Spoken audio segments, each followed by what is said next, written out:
찬송가 93장 찬송하시겠습니다. 우리 찬송가 93장 하시고 예배 시작하겠습니다.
다같이 묵상기도 하심으로 2021년 2월 14일 복래포교회 주일 예배를 시작하겠습니다. 다같이 기도하시겠습니다. 여호와여 일어나시옵소서. 하나님이여 손을 드옵소서. 가난한 자들을 잊지 마옵소서. 어찌하여 악인이 하나님을 멸시하여 그의 마음에 이르기를 주는 감찰하지 아니하리라 하나이까. 주께서는 보셨나이다. 주는 재앙과 원한을 감찰하시고 주의 손으로 갚으시려 시오니 외로운 자가 주를 의지하나이다. 주는 벌써부터 고아를 도우시는 이신이이다. 악인의 팔을 꺾으소서. 악한 자의 악을 더 이상 찾아낼 수 없을 때까지 찾으소서. 여호와께서는 영원 무궁하도록 왕이시니 이방 나라들이 주의 땅에서 멸망하였나이다. 여호와여 주는 겸손한 자의 소원을 들으셨사오니 그들의 마음을 준비하시며 귀를 기울여 들으시고 고아와 압제당하는 자를 위하여 심판하사 세상에 속한 자가 다시는 위협하지 못하게 하시리이다. 하나님은 영이시니 예배하는 자가 영과 진리로 예배할지니라. 아멘. 찬송가 8장 4절 찬송하시겠습니다. 찬송가 8장 4절입니다.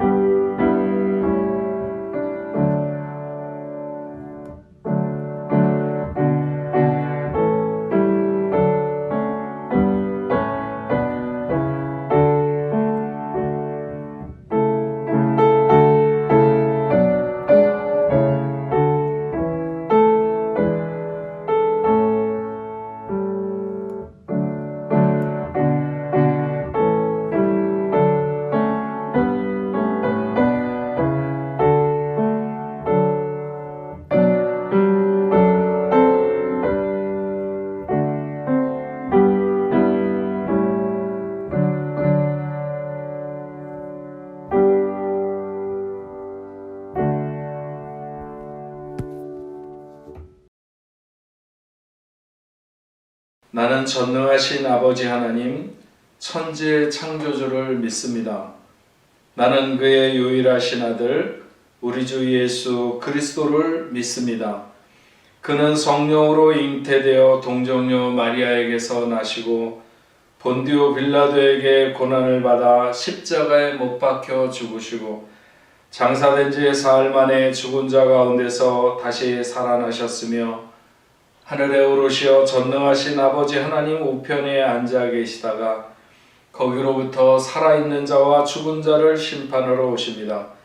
나는 성령을 믿으며 거룩한 공교회와 성도의 교제와 죄를 용서받는 것과 몸의 부활과 영생을 믿습니다. 아멘. 찬송가 257장 찬송하시겠습니다. 찬송가 257장입니다.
은혜가 충만하신 하나님 아버지, 지난 일주일 동안 우리를 보호하시고 지켜주신 거 감사드립니다.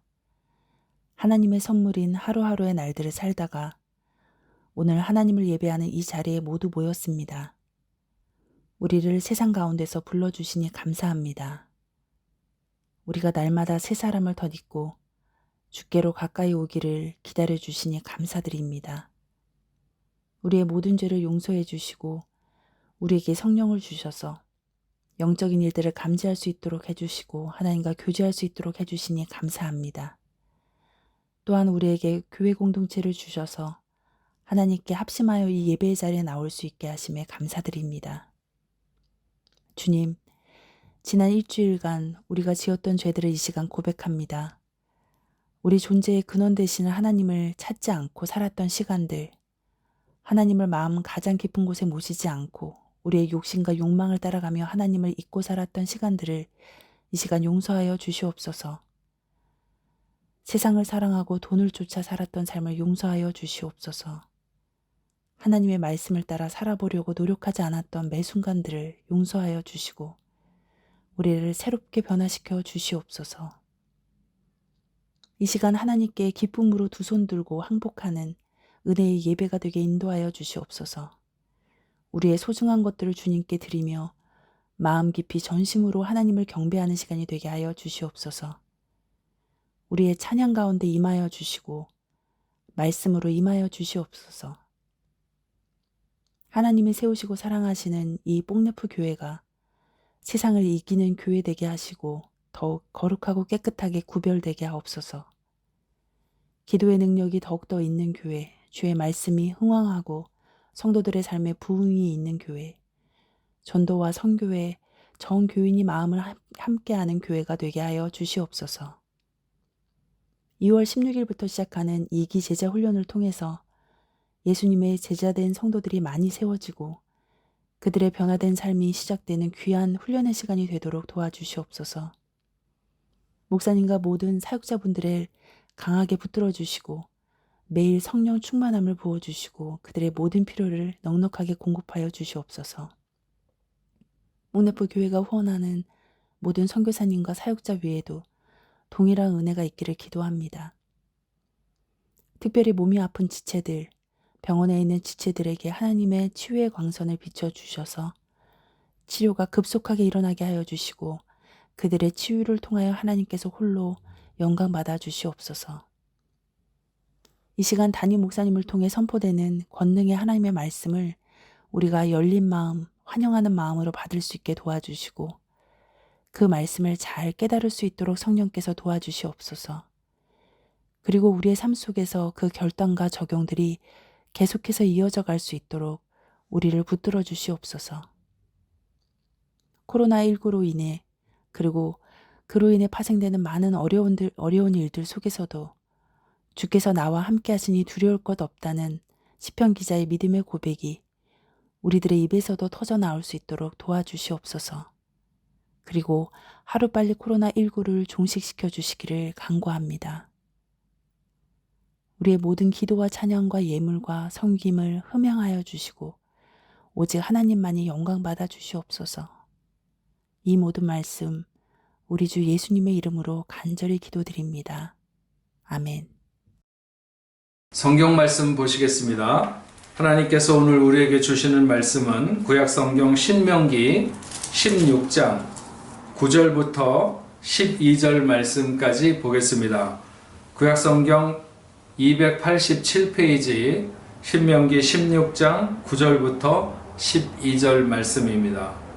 7주를 셀지니 곡식의 낫을 대는 첫날부터 7주를 세어 내 하나님 여호와 앞에 77절을 지키되 내 하나님 여호와께서 내게 복을 주신 대로 내 힘을 헤아려 자원하는 예물을 드리고 너와 내 자녀와 노비와 내 성중에 있는 레위인과 및 너희 중에 있는 객과 고아와 과부가 함께 내 하나님 여호와께서 자기의 이름을 두시려고 택하신 곳에서 내 하나님 여호와 앞에서 즐거워할지니라.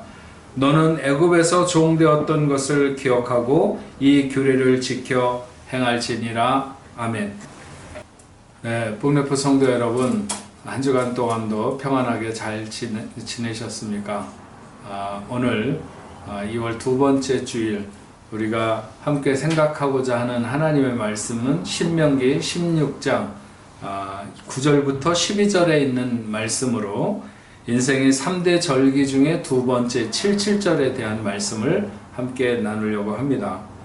하나님의 자녀는 반드시 3대 절기가 그 인생의 중요한 의미이고 또 능력이어야 한다는 말씀에 대해서 우리가 연속해서 듣고 있습니다. 오늘은 두 번째로 77절에 대한 말씀을 대합니다. 6월절을 지난 첫 번째 안식일 다음 날에 첫 열매를 감사해서 하나님께 제사를 드렸습니다. 이 첫 열매는 보리였죠. 그래서 이 보리를 빻아서 가루로 만들어 드린 이 날을 초실절이라고 합니다. 초실이라고 하는 것은 첫 열매라고 하는 말이죠.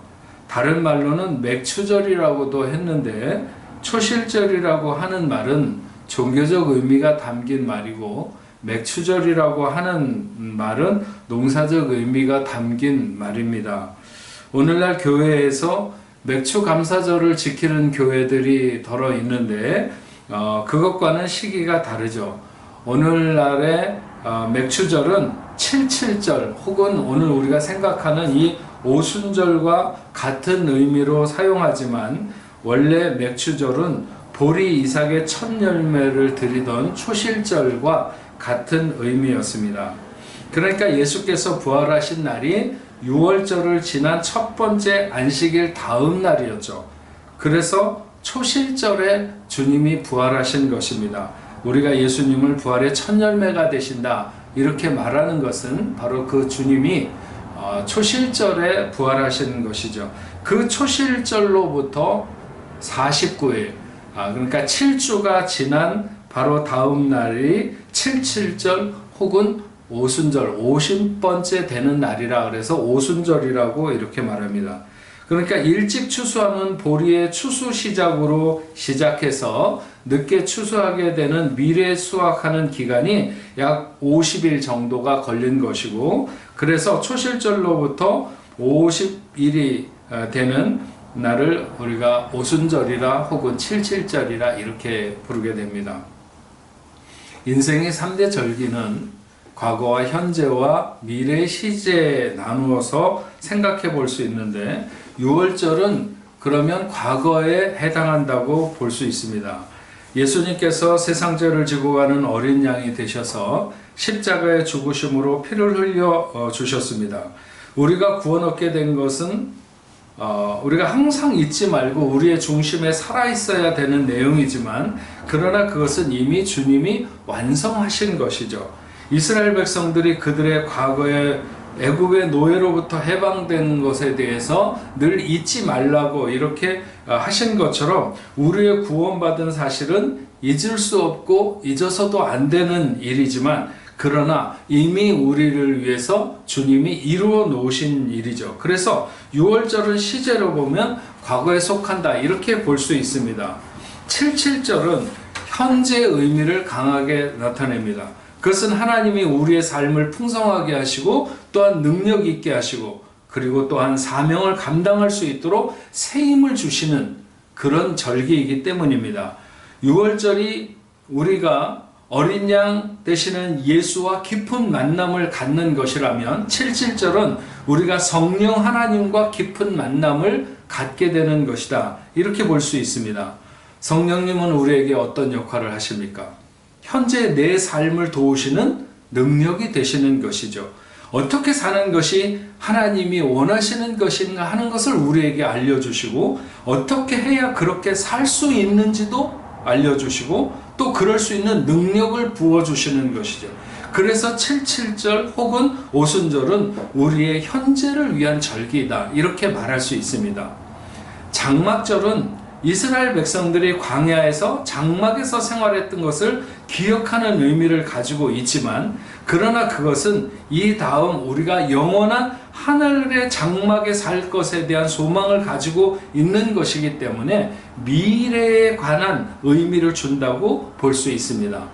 장막절은 우리가 성부 하나님과 깊은 만남을 갖는 것을 의미한다고 볼 수 있죠. 그 장막절에 대해서는 다음에 생각을 하려고 합니다. 오늘 우리가 77절 혹은 오순절의 가장 큰 의미를 갖고 되는 것은 오순절에 찾아오신 성령님 때문입니다. 로마서 8장 23절에 이렇게 말씀했습니다. 그뿐 아니라 또한 우리 곧 성령의 처음 익은 열매를 받은 우리까지도 속으로 탄식하여 양자될 것 곧 우리 몸의 속량을 기다리느니라. 누가는 자기가 쓴 복음서 누가복음 마지막 24장 49절에 이렇게 기록합니다. 볼지어다 내가 내 아버지께서 약속하신 것을 너희에게 보내리니 너희는 위로부터 능력으로 입혀질 때까지 이 성에 머물라 하시니라. 그러면서 누가는 그가 또 기록했다고 알려진 사도행전 2장 16절에서 21절에 요엘 선지자의 글을 인용하고 있습니다. 이는 곧 선지자 요엘을 통하여 말씀하신 것이니 일러스되 하나님이 말씀하시기를 말세에 내가 내 영을 모든 육체에 부어주리니 너희 자녀들은 예언할 것이요 너희의 젊은이들은 환상을 보고 너희의 늙은이들은 꿈을 꾸리라. 그때 내가 내 영을 내 남종과 여종에게 부어주리니 그들이 예언할 것이요 또 내가 위로 하늘에서는 기사를 아래로 땅에서는 징조를 베풀리니 곧 피와 불과 연기로다. 주의 크고 영화로운 날이 이르기 전에 해가 변하여 어두워지고 달이 변하여 피가 되리라. 누구든지 주의 이름을 부르는 자는 구원을 받으리라 하였느니라. 누가는 분명히 구약의 이 절기가 신약의 오순절을 통해서 내리는 성령의 역사가 예언의 성취라고 하는 것을 분명히 밝히고 있습니다. 만약 인생이 이 오순절의 체험이 없다면 그 인생은 능력이 있거나 풍성한 삶일 수 없는 것이죠. 하나님은 가장 완벽하게 인생을 도우실 수 있는 보혜사로 성령을 보내주셨습니다.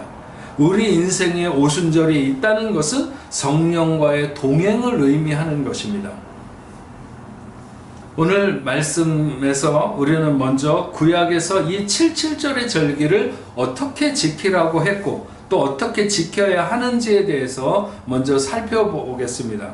10절 말씀을 보면 내 하나님 여호와 앞에 77절을 지키되 내 하나님 여호와께서 내게 복을 주신 대로 내 힘을 헤아려 자원하는 예물을 드리고. 모든 절기는 감사라고 하는 기본 베이스가 깔려 있습니다. 6월절이든지 77절이든지 장막절이든지 가장 중요한 것은 감사입니다. 여호와께서 내게 복을 주신 대로 내 힘을 헤아려 자원하는 예물을 드려라. 6월절에는 노동이 필요하지 않았어요. 우리의 노동이. 그러나 오순절에는 우리의 힘이 필요하죠. 오순절에는 밭에서 나는 소산물을 가지고 하나님께 드렸습니다. 오순절은 땅을 경작했을 때만 드릴 수 있는 제사죠. 우리는 지금 우리가 주 안에서 누리고 있는 가나안 땅의 삶, 나는 이 땅에서 무엇을 얻고 있는가? 지금 내 삶에서 무엇으로 예물을 삼아서 하나님 앞에 드릴까 하는 것을 생각해야 됩니다. 신약에서는 기업이나 땅을 그리스도로 상징합니다. 그리스도는 우리에게 복음을 주셨고 복음을 의지해서 살아가는 우리의 삶에서 우리는 어떤 열매를, 어떤 소득을 남겼는가? 그리스도를 통한 복음의 소득이나 간증의 요소들을 가지고 우리는 하나님 아버지 앞에 나와서 예배해야 합니다. 우리가 출애굽하기 전에 이스라엘 백성들 같다면 우리는 바로와 애굽을 위해서 살아가던 그런 사람들과 같은 것이죠. 그러나 만약 우리가 가나안에서 살고 있는 사람들이라면 우리는 하나님의 나라를 위해서 살아야 합니다. 그의 나라와 그의 의를 위해서 살아야 하는 것이죠. 그리고 우리의 감사는 내가 무엇인가를 소유함으로 우리의 감사가 시작되는 것이 아니라 그분과의 관계성으로부터 우리는 감사가 시작되는 것입니다. 시편 50편 23절 말씀을 보면 감사로 제사를 드리는 자가 나를 영화롭게 하나니 그의 행위를 옳게 하는 자에게 내가 하나님의 구원을 보이리라. 얼마나 놀라운 말씀인가요? 결국 감사로 제사를 드리는 자에게 내가 하나님의 구원을 보이리라. 이번 주에는 내가 어떤 소득으로 어떤 열매로 하나님께 감사하며 나갈까? 내가 가진 힘을 생각하며 하나님의 기쁨을 위해서 내가 무엇을 할 수 있는가를 생각하고 뭔가를 자원하려고 하는 그런 마음을 하나님이 기뻐하시는 것이죠. 이렇게 바이러스가 창궐하는 시간에 그리고 우리가 여러 가지 어려움을 뚫고 하나님 앞에 나오는데 그냥 아무 생각 없이 시간 되어서 출석하듯이 그냥 나오는 것이 아니라 무엇으로 내가 하나님 앞에 감사하며 무엇으로 하나님 앞에 기쁨이 될까 이런 생각을 안고 나오는 것이 중요하죠. 자원하는 마음을 가진 자에게 하나님은 항상 창의력을 허락하시는 것입니다. 77절을 보내는 또 하나의 모습이 11절에 기록되어 있죠. 너와 내 자녀와 노비와 내 성중에 있는 레위인과 너희 중에 있는 객과 고아와 가부와 함께 내 하나님 여호와께서 자기의 이름을 두시려고 택하신 곳에서 내 하나님 여호와 앞에서 즐거워할지니라. 7절은 모두가 함께 즐거워하는 절기가 되어야 합니다. 그 누구도 소외되지 않도록, 그 누구도 기쁘지 않는 사람이 없도록 해야 되는 것이죠. 막힌 담이 무너지는 축제가 되어야 합니다. 그러나 함께 즐거워하기만 하면 되는 것은 아닙니다. 분명히 자기의 이름을 두시려고 택하신 곳에서라고 했습니다. 예배 받으시기에 합당한 곳을 말하는 것이죠. 내 하나님 여호와 앞에서 즐거워할지니라. 내 하나님 앞에서. 하나님을 떠나서 즐거워하는 자리는 세상에 넘쳐납니다. 주의 이름으로 모이는 자리, 하나님 앞에서 모이는 모임을 소중하게 여기고 그곳에서 얻는 기쁨을 귀하게 여기는 분들은, 그런 분들은 대부분 하나님을 아주 귀하게 여기는 분들인 것을 봅니다. 소박해도 하나님이 계신 모임과 화려하거나 대단해 보여도 규모가 커도 하나님이 없는 모임과 그 가치를 구별할 줄 아는 그런 사람들이 있죠. 목사 눈에도 그런 것이 보입니다. 하나님 보시기에도 그런 사람이 귀하게 보이시는 것이죠. 한 가지 더 7절을 지키는 의미는 12절에 보면 너는 애굽에서 종되었던 것을 기억하고 이 규례를 지켜 행할지니라. 풍요로운 수확의 시기에 너희가 지독하게도 어렵고 힘들었던 시간을 생각하고 그래서 감사하며 뿐만 아니라 그렇게 어려운 환경에 있는 자들을 외면하지 말라고 하는 말씀입니다. 주께서 돌보도록 내게 붙이신 그런 어떤 구속사의 대상들이 누구나 예수 믿는 자들에겐 있는 것입니다.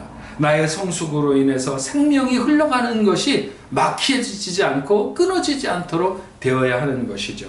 그것은 내가 어떤 사람이었는가 하는 것을 잊지 않는 데서 시작되는 것입니다.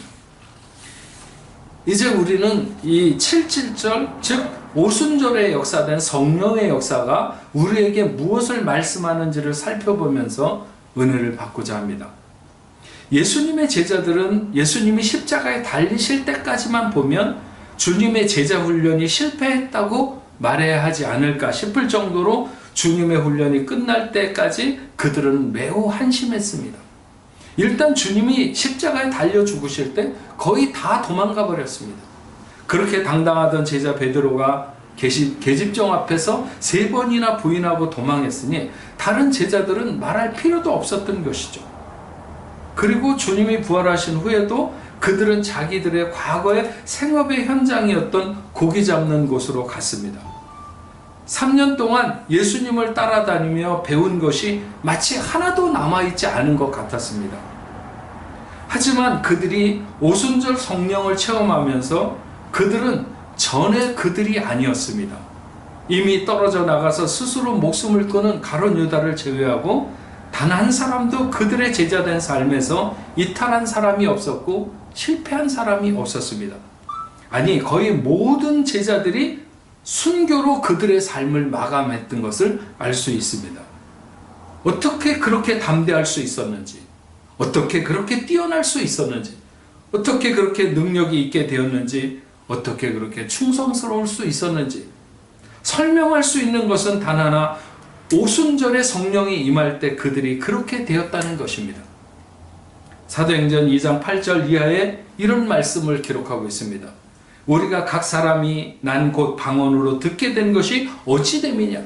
우리는 바데인과 메데인과 엘람인과 메소포타미아, 유대와 갑바도기아, 본도와 아시아, 부르기아와 밤빌리아, 애국과 및 굴레네 가까운 리비아 여러 지방에 사는 사람들과 로마로부터 온 나그네 곧 유대인과 유대교에 들어온 사람들과 그레데인과 아라비아인들이라. 우리가 다 우리의 언어로 하나님의 큰 일을 말함을 듣는도다 하고, 우리가 잘 아는 것처럼 예수님의 제자들은 그렇게 많이 배운 사람들이 아니었습니다. 그렇게 여러 나라 말을 할 만한 능력이 없는 사람들이었죠. 그러나 성경은 분명히 그 여러 나라에서 온 사람들이 자기들의 나라의 언어로 알아들었다고 성경은 기록하고 있습니다. 정말 그들이 그 나라의 여러 나라 말들을 했던 것인지, 아니면 그들은 자기네 나라 말로 했는데 각 나라 사람들에게 자기의 언어로 들렸는지 모르지만 어떤 것이었든지 간에 대단한 것이 분명합니다. 이 모든 것이 다 성령의 역사였던 것이죠. 사도행전 2장 38절부터 보면 베드로가 이르되 너희가 회개하여 각각 예수의 이름으로 세례를 받고 제사함을 받으라. 그리하면 성령을 선물로 받으리니, 이 약속은 너희와 너희 자녀와 모든 먼 데 있는 사람, 곧 우리 주 하나님이 얼마든지 부르시는 자들에게 하신 것이라 하고, 또 여러 말로 확증하여 권하여 이르되 너희가 이 패역한 세대에서 구원을 받으라 하니, 이 말을 받은 사람들은 세례를 받음에 이날의 신도의 수가 3,000이나 더하더라. 예수의 이름으로 세례를 받고 죄사함을 받으면 성령을 선물로 받으리라고 하는 설교를 통해서 하루에 3,000명이나 돌아왔다고 했습니다. 설교를 한 베드로의 능력이 아닌 것이죠.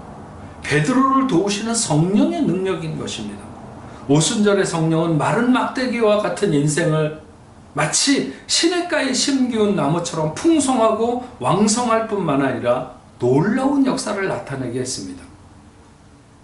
누가복음 11장 9절부터 13절의 말씀을 보면 내가 또 너희에게 이르노니 구하라 그러면 너희에게 주실 것이요, 찾으라 그러면 찾을 것이요, 문을 두드리라 그러면 너희에게 열릴 것이니, 구하는 이마다 받을 것이요, 찾는 이가 찾을 것이요, 문을 두드리는 이에게 열릴 것이니라. 너희 중에 아비된 자로서 누가 아들이 생선을 달라 하는데 생선 대신에 뱀을 주며 알을 달라 하는데 전갈을 주겠느냐. 너희가 악한 자라도 좋은 것으로 자식에게 줄 알거든 하물며 너희 하늘 아버지께서 구하는 자에게 성령을 주시지 않겠느냐. 마태복음 7장 7절 이하에 같은 말씀을 기록하고 있는 것을 보면 그 마지막에 구하는 자에게 성령을 주시지 않겠느냐 하는 말을 좋은 것을 주시지 않겠느냐로 바꾸어 놓은 것을 알 수 있습니다. 구하는 자에게 가장 좋은 것은 성령인 것이죠. 성령만이 아버지의 뜻을 가장 잘 아시고 우리에게 무엇이 있어야 하는지를 잘 아십니다.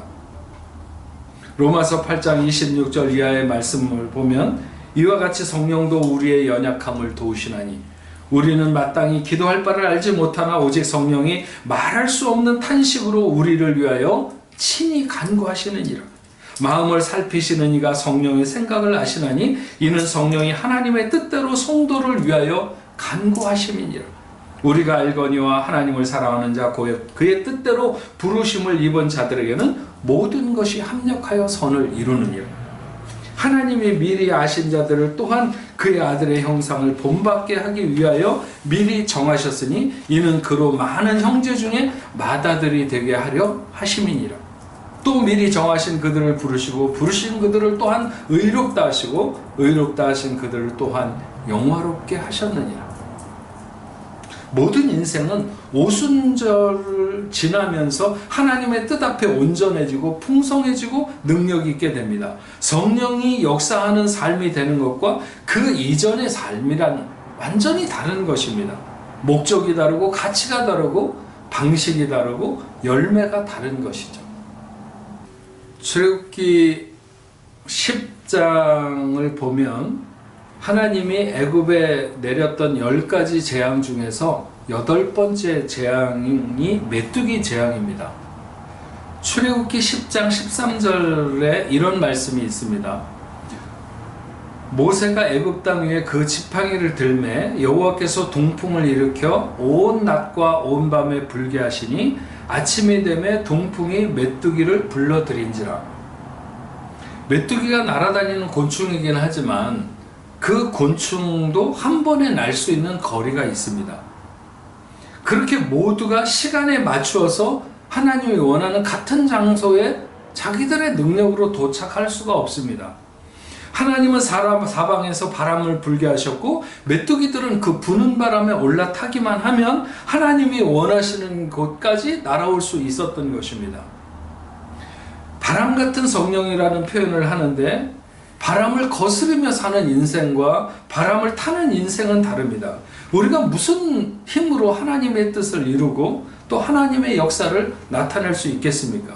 성령의 역사에 올라타야 되는 것이죠. 그러면 그 성령의 역사가 아버지의 뜻을 이루며 나가게 되는 것입니다. 오순절은 또 하나의 엄청난 전환점을 이루게 되는데 그것은 바로 교회의 탄생입니다. 오순절 성령의 강림을 통해서 이 땅에 주어진 축복 중에 가장 큰 것은 바로 새로운 공동체인 교회의 탄생이라고 말할 수 있습니다. 성령 충만을 받은 제자들이 나아가는 선교의 길목마다 교회가 세워지기 시작했습니다. 예루살렘 교회가 핍박을 받으면서 믿음의 사람들이 흩어질 수밖에 없을 때 그 불똥이 튀는 곳마다 하나님의 교회가 세워졌죠. 교회는 마지막 시대를 향한 하나님의 히든 카드라고 말할 수 있습니다. 하나님은 이 시대의 희망을 교회에 두고 계십니다. 에베소서 1장 20절에서 23절에 이렇게 말씀했습니다. 그의 능력이 그리스도 안에서 역사하사 죽은 자들 가운데서 다시 살리시고 하늘에서 자기의 오른편에 앉히사 모든 통치와 권세와 능력과 주권과 이 세상뿐 아니라 오는 세상에 일컫는 모든 이름 위에 뛰어나게 하시고 또 만물을 그 발 아래 복종하게 하시고 그를 만물 위에 교회의 머리로 삼으셨느니라. 교회는 그의 몸이니 만물 안에서 만물을 충만하게 하시는 이에 충만함이라. 교회는 만물 안에서 만물을 충만하게 하시는 이에 충만함이라. 3장 9절부터 보면 영원부터 만물을 창조하신 하나님 속에 감추어졌던 비밀의 경륜이 어떤 것을 드러나게 하려 하심이라. 이는 이제 교회로 말미암아 하늘에 있는 통치자들과 권세자들에게 하나님의 각종 지혜를 알게 하려 하심이니 곧 영원부터 우리 주 그리스도 예수 안에서 예정하신 뜻대로 하신 것이라. 우리가 그 안에서 그를 믿음으로 말미암아 담대함과 확신을 가지고 하나님께 나아감을 얻었느니라. 그러므로 너희에게 구하노니 너희를 위한 나의 여러 환난에 대하여 낙심하지 말라. 이는 너희의 영광이니라. 우리가 교회 안에서 잘할 수 있고 우리가 교회 안에서 환난을 받아도 담대하고 낙심하지 말라. 이것이 너희의 영광이니라. 우리가 하나님의 자녀로 성장하고 하나님의 뜻을 온전히 드러낼 수 있는 교회는 그리스도의 몸이고 그 머리는 주님이 되시는 것이죠. 7절에 너와 내 자녀와 노비와 내 성중에 있는 레위인과 및 너희 중에 있는 객과 고아와 과부와 함께 내 하나님 여호와께서 자기의 이름을 두시려고 택하신 곳에서 내 하나님 여호와 앞에서 즐거워할지니라. 이미 이렇게 말씀하실 때 그 7절에는 오순절에 생기게 되는 교회를 담고 있었던 것이죠. 교회는 모든 사람들이 하나님 앞에서 즐거워하며 영광을 돌리는 것입니다. 특히나 노비와 객과 고아와 과부, 초대교회가 생기면서 지금까지 그 어느 누구도 돌보지 않고 인정하지 않았던, 무시했던 그들을 돌아보면서 세상과 다른 기준이 생기게 된 것입니다.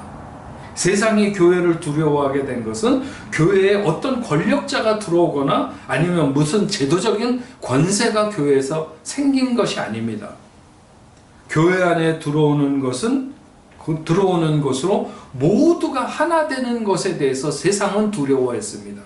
상전이나 종이 어떻게 형제가 될 수 있는가? 이방인이나 유대인이 어떻게 하나가 될 수 있는가? 도대체 죽음을 마다하지 않으면서 교회의 구성원이 되려고 하는 저들은 무엇인가? 사람들은 그 이해할 수 없는 힘을 두려워했습니다. 도대체 무엇이 저들로 하여금 자기들의 재산을 저곳에 다 쏟아놓게 하는가?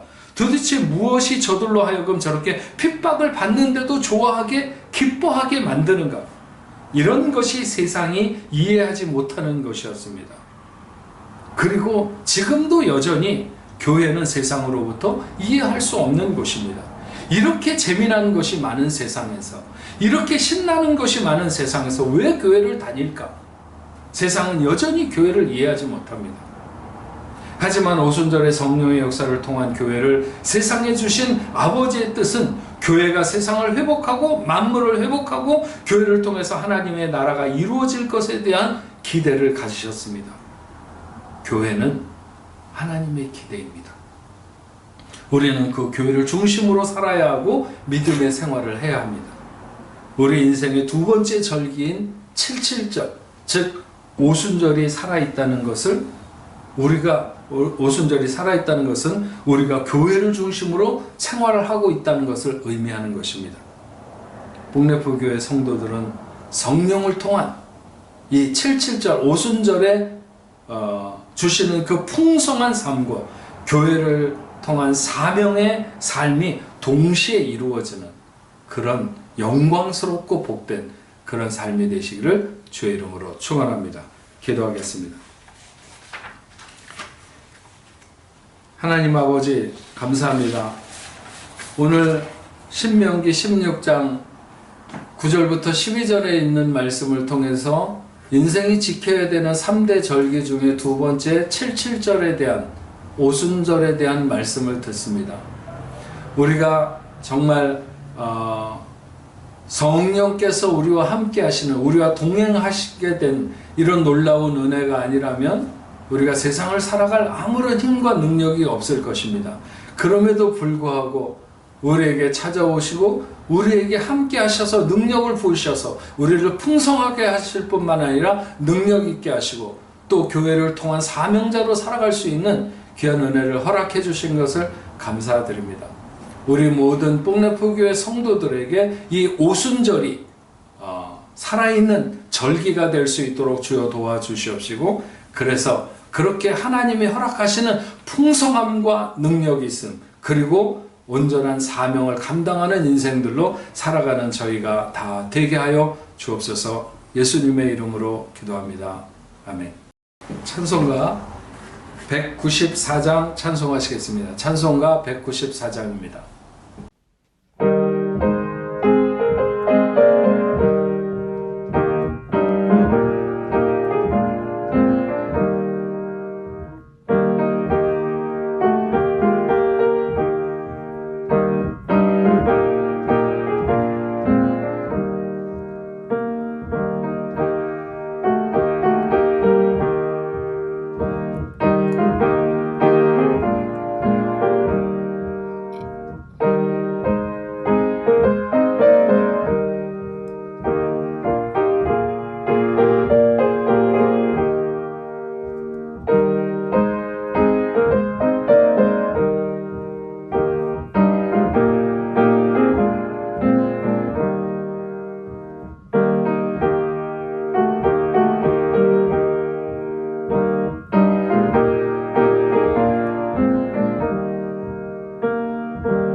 기도하시겠습니다.